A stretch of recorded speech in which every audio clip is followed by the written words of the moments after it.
ہمارے آقا، ہمارے مولا، ہمارے آقا نعمت، آپ کا ایک لقب ہے محی الدین، معنی ہے دین کو زندہ کرنے والا۔ ہاں، یعنی حضور غوث العظم رضی اللہ تعالیٰ عنہ کا نام لیتے ہیں نا جو لوگ، تو اس پہ غور کریں، آپ کا تو لقب ہے محی الدین، دین کو زندہ کرنے والا۔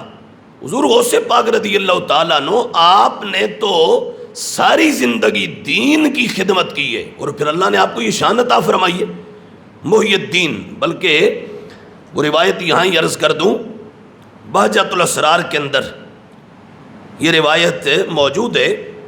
حضور سلطان الکل سیدنا غوث العظم رضی اللہ تعالی عنہ، آپ کی مجلس ایک مرتبہ لگی تھی، اور مجلس میں خدام حاضر تھے،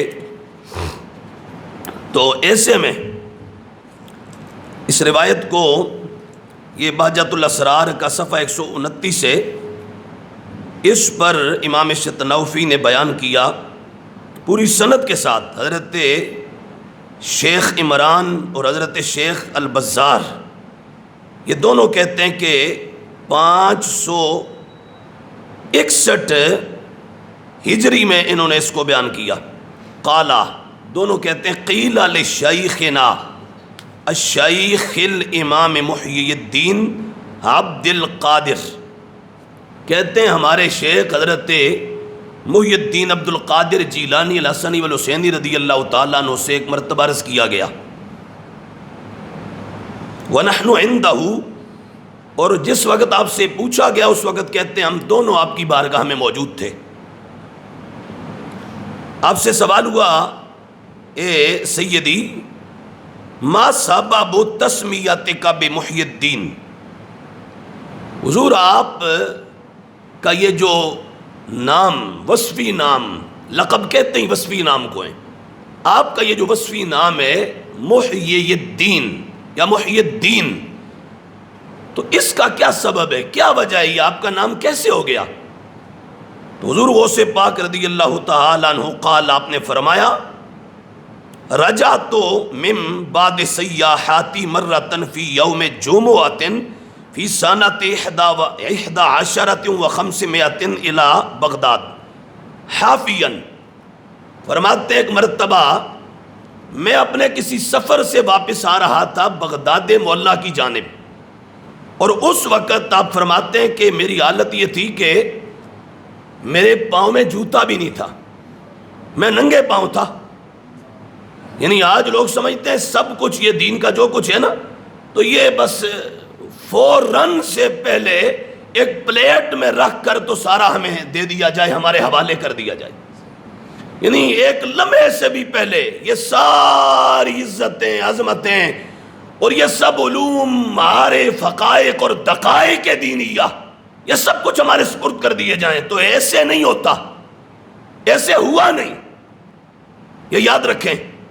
حضرت غوث پاک رضی اللہ تعالیٰ عنہ، آپ اگرچہ مادرزاد ولی تھے، مطلب یہ ہے کہ پیدائشی ولی تھے، پیدا ہوئے تو ولایت کی شان کے ساتھ پیدا ہوئے، دنیا میں آئے تو اسی وقت اللہ کے ولی ہونے کا اعزاز اور منصب اور شان آپ کو حاصل تھی، لیکن اس کے باوجود آپ نے مدتوں مدینے کے تاجدار کے دین کو پڑھا، اور دین پڑھنے کے سفر میں آپ نے بے پناہ مصیبتوں کو برداشت کیا، آزمائشوں کو برداشت کیا، اور ابتلاؤں کو فیس کیا۔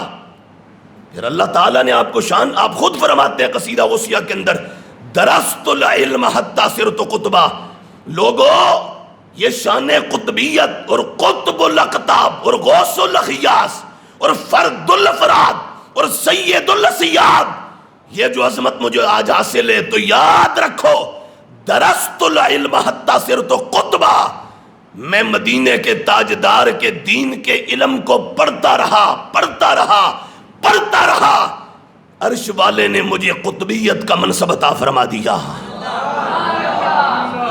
اور اگر اس کو درس یدرس تدریس سے پڑھیں تو پھر معنی ہے درست العلم حتی صرت قطبہ، لوگوں میں علم دین مصطفیٰ، مدینے والے کے دین کے علم کو پڑھاتا رہا، پھر نتیجہ یہ ہوا کہ عرش والے نے مجھے قطبیت کا منصب عطا فرما دیا.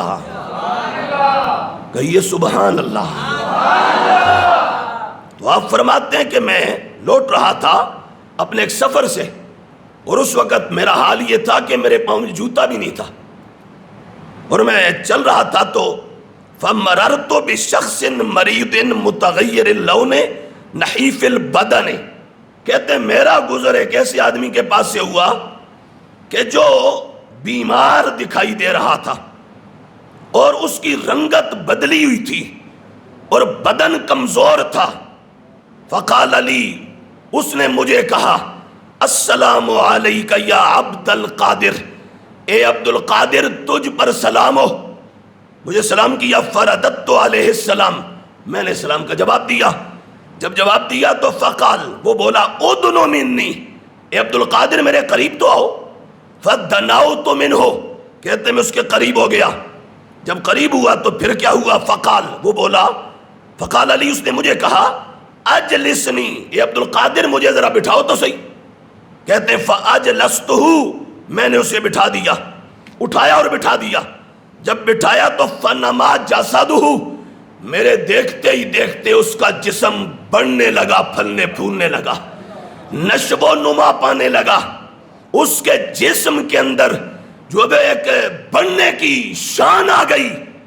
وحسنت صورتہ، میں دیکھ رہا تھا اس کا جو چہرہ تھا، اس کی جو صورت تھی، اس کی جو شکل تھی، اس میں حسن چھلکنے لگا، وہ سونا ہونے لگا.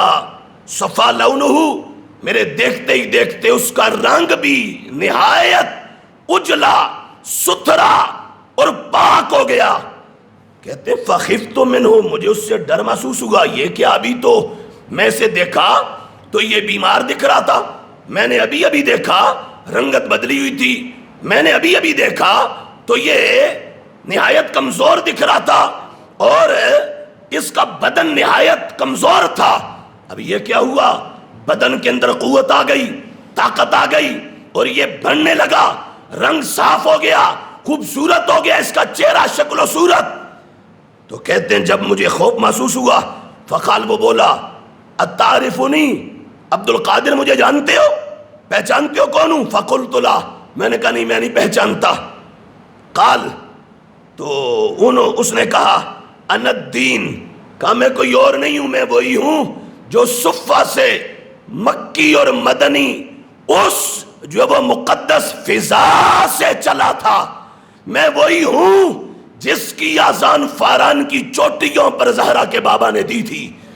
میں وہی ہوں جس کے لیے بدر، احد، احزاب، یرموک و یمامہ کے اور کرب و بلا کے مارکے بپا ہوئے تھے. کہ میں وہی ہوں کہ جس کی بنیاد پر، جس کی وجہ سے مدینے کے تاجدار نے اور آپ کے غلاموں، آپ کے صحاب نے بے پناہ قربانیاں دی تھیں، جس کی عزت و عظمت کی خاطر بہت کچھ نثار کیا گیا تھا. میں وہی دین مصطفیٰ ہوں. وَكُنْتُ دُثِرْتُ، کہا مجھے مٹا دیا گیا، یا وَكُنْتُ دَثَرْتُ، کہا میں مٹ گیا تھا. اور اب کما رأیتنی، جیسے تو نے دیکھا میری وہ حالت ہو چکی تھی. وَقَدْ أَحْيَانِ اللَّهُ تَعَالَى بِكَ وَأَنْتَ مُحْيِي الدِّينِ، کہا ہے عبد القادر، لوگوں کے اور دنیا کے اور بد مذہبی کے اور گمراہی کے اور اسلام اور دین دشمنی کے جو طوفان آئے، جو آندیاں چلیں، جو جھکڑ آئے اور جو سیلاب آئے، ان کی وجہ سے میری عزت و عظمت کو معاذ اللہ دھندلا کر دیا گیا، میری عظمت پر گرد ڈال دی گئی، اور میرے آثار اور علامات کو معاذ اللہ دبا دیا گیا تھا، اور میری وہ حالت ہو گئی تھی جو تو نے ابھی ابھی دیکھی ہے. مگر میں تجھے یہ کہہ رہا ہوں کہ عبد القادر بڑھ، آگے بڑھ، اور پوری قوت سے آگے بڑھ. رب نے آج کے اس عہد میں تجھے یہ مقام، مرتبہ، شان و شوکت بخشی ہے کہ عرش کا رحمان تیری وجہ سے اور تیری عظمت کے تصدق سے اور تیری خدمت، محنت اور کام کے نتیجے میں عرش والا مجھے دوبارہ زندگی عطا فرمائے گا،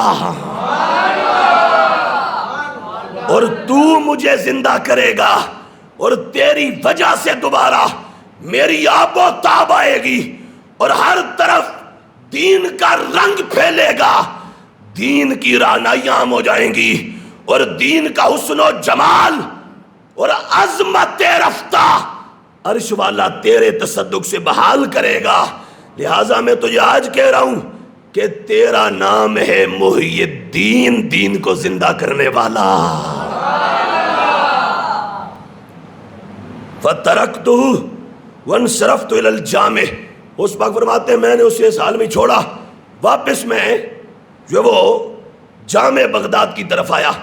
جامع بغداد مطلب بغداد معلیٰ کی جو بڑی مسجد تھی جامع بغداد، میں اس کی طرف آیا۔ کہتے ہیں میں جب اس کو دین کو وہاں چھوڑ کر ادھر آیا، فَلَقِيَنِي رَجُلٌ وَوَضَعَ لِي نَعْلًا، کہتے ہیں میں آ رہا تھا جامع بغداد کی طرف، تو آگے ایک بندہ اپنے ہاتھ میں جوڑے لے کے کھڑا تھا مجھے پہنانے کے لیے۔ کہا اس کے ہاتھ میں جوڑے تھے، جوڑے مطلب جوتا تھا، اور اس نے مجھے پیش کیا۔ وقال، اور اس نے کہا یا سیدی،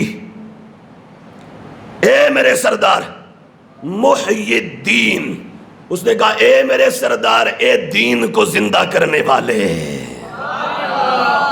کہتے فلما قضیت الصلاۃ احرع الناس الی یقبلون یدی ویقول یا محی الدین وما دعیت به من قبل، اس وقت فرماتے ہیں ابھی تو ادھر ملاقات ہوئی، میں وہاں چھوڑ کے ادھر آیا، رستے میں ہی مجھے جوتا پیش کر دیا گیا۔ تو معلوم کیا ہوا؟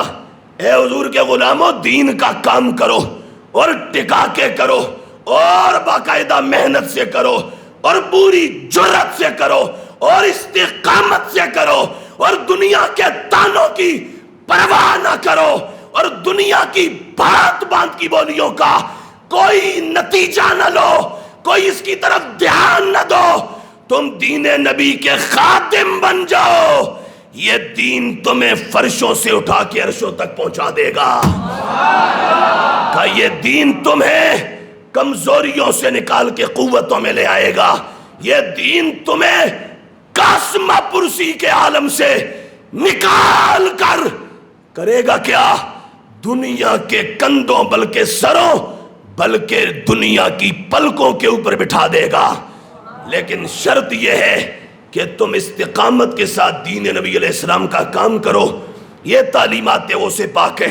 آج لوگ سمجھتے ہیں معاذ اللہ کہ غوث پاک کے نام پر ہم میلہ ٹھیلا لگائیں، وہاں دین کا مذاق اڑائیں، قرآن سے بغاوت کریں، سنت مصطفیٰ سے بغاوت کریں، نبی علیہ السلام کے دین کی عزت و عظمت کا مذاق اڑائیں اور اسے تار تار کریں، اور ننگ دھڑنگ ماحول ہو، عیاشی ہو رہی ہو، نفس پرستی ہو رہی ہو، خواہش پرستی ہو رہی ہو، ڈھول ہو، ڈھمکے ہو اور وہاں دھمالے ہو، اور معاذ اللہ تعلیمات دین، تعلیمات اولیاء و صفیاء انہیں تار تار کیا جائے تو پھر ہم غوث پاک کے مرید ہوں گے؟ حاشا وکلا، ایسے ماحول کا اور ایسے لوگوں کا حضور سلطان الکل غوث العظم رضی اللہ تعالیٰ عنہ کے ساتھ کوئی تعلق نہیں ہے۔ اگر حضور غوث پاک کا کوئی غلام، دریوس، اگر خادم، نوکر اور مرید بننا چاہتا ہے تو ایک ہی راستہ ہے، مدینے والے کے دین کے غلام بن جاؤ، غوث پاک تمہیں اپنا خادم قبول کر لیں گے۔ اس واسطے دین کا کام کرو۔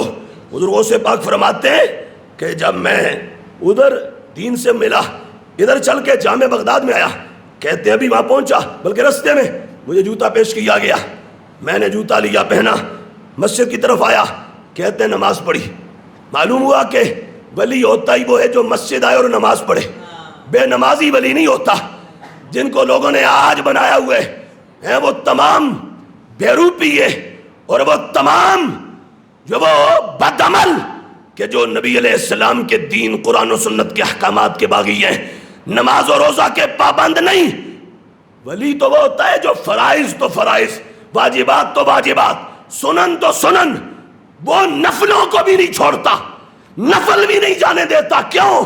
میرے حضور نے فرمایا میرا بندہ سب سے پہلے، بخاری کی حدیث ہے، حضور فرماتے ہیں رب کا فرمان حدیث قدسی ہے، میرا بندہ میرے قریب آتا ہے تو قربت کیسے ملتی ہے؟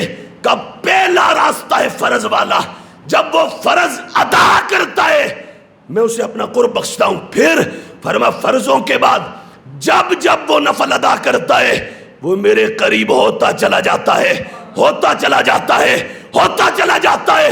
پھر اتنا قریب ہو جاتا ہے میں اس کی آنکھیں بن جاتا ہوں جن سے وہ دیکھا کرتا ہے، میں اس کے کان بن جاتا ہوں جن سے وہ سنتا ہے، میں اس کی زبان بن جاتا ہوں جس سے وہ بولتا ہے، اس کے ہاتھ بن جاتا ہوں جن سے وہ پکڑتا ہے. تو بہرحال اور جو مجھ سے مانگتا ہے، حضور نے فرمایا، اللہ فرماتا ہے پھر وہ میرا بندہ مجھ سے جو مانگتا ہے میں عطا کرتا ہوں. تو آج تو لوگوں نے ولایت کا، ولی ہونے کا، مرشد ہونے کا بڑا عجیب تصور اور خیال گھڑ لیا ہے. اس کا دین سے کوئی تعلق نہیں ہے. ولی ہوتا ہی وہ ہے جو عرش والے کا عبادت گزار ہو، اللہ کا صحیح معنوں میں بندہ ہو. ولی ہوتا ہی وہ ہے جس سے رب کی بندگی مزہ دے، اللہ کی عبادت حلاوت دے، اور جس سے رب کی بارگاہ میں سجدہ کر کے مٹھاس نصیب ہو. اسے کہا جاتا ہے یہ وہ ہے جسے رب نے اپنا ولی بنایا ہے. کہو سبحان اللہ. حضور غوث پاک فرماتے ہیں دین سے میں ملا، دین نے مجھے کہا کہ تیرے ذریعے سے اللہ مجھے زندہ کرے گا. اور پھر کہتے ہیں میں مسجد بغداد، جامع بغداد کی طرف آیا، رستے میں لوگ، ایک بندہ کھڑا تھا، مجھے جوتے پیش کر دیے، میں ننگے پاؤں تھا، جوتا پہنا، مسجد میں آیا، نماز پڑھی. کیا پڑھی؟ بولو سارے، بولو. ہاں، ولی نماز کا پابند ہوتا ہے، ولی نماز کا پابند ہوتا ہے. نماز پڑھی. کہتا نماز پڑھ کے نکلنے کی دیر تھی، ابھی میں نے تو کسی سے بات ہی نہیں کی کہ وہ پیچھے مجھ سے ایسے ایسے ہوا تھا، میں نے بتایا ہی کسی کو نہیں ہے. ہوا کیا؟ سرکار نے فرمایا جب اللہ کسی سے پیار کرے تو جبریل کو فرماتا ہے بخاری میں، جبریل آسمانوں میں اعلان کر دو یہ بندہ رب کا محبوب ہے، لہذا سارے تم بھی اس کو اپنا محبوب بنا لو، تم بھی اس سے پیار کرو. پھر کا جب آسمان دنیا کے سب فرشتے، سب مخلوقات اس سے پیار کرتی ہیں، اللہ فرماتے ہیں جبریل اب زمین پہ جا کے بھی اعلان کر دو تاکہ یہ بندہ زمین والوں کا بھی محبوب بن جائے. حضرت غوث پاک فرماتے ہیں مجھے تو پیچھے جو ہوا میں نے بتایا ہی نہیں، لیکن میں جیسے ہی آیا نماز پڑھی نکلا، نماز پڑھ کے احرص الناس الیہ، کہا لوگ میری طرف کھچے چلے آئے. اور احرا کا معنی عربی میں ہوتا ہے تیزی سے آگے بڑھنا، تیزی سے آنا. غوث پاک فرماتے ہیں میرا نماز پڑھ کے نکلنا تھا، دنیا میری طرف کھچی چلی آئی اور دوڑی. پھر ہوا کیا؟ یقبلون یدی، ایک ایک کر کے وہ سارے میرے ہاتھوں کو چوم رہے تھے، بوسے دے رہے تھے. وَيَقُولُونَ، اور کہہ رہے تھے، کیا کہہ رہے تھے؟ اے محی الدین، اے دین کو زندہ کرنے والے، اے وہ ہستی جن کو اللہ دین زندہ کرنے کی شان عطا فرمائے گا. غوث پاک فرماتے ہیں اس سے پہلے کبھی مجھے اس نام سے نہیں پکارا گیا تھا، یہ پہلی مرتبہ ہوا. پھر اس کے بعد شرقوں غربوں میں غلغلہ بپا ہو گیا کہ بغداد کا شاہ سلطان الکل غوث الاعظم آپ محی الدین یعنی دین کو زندہ کرنے والے ہیں.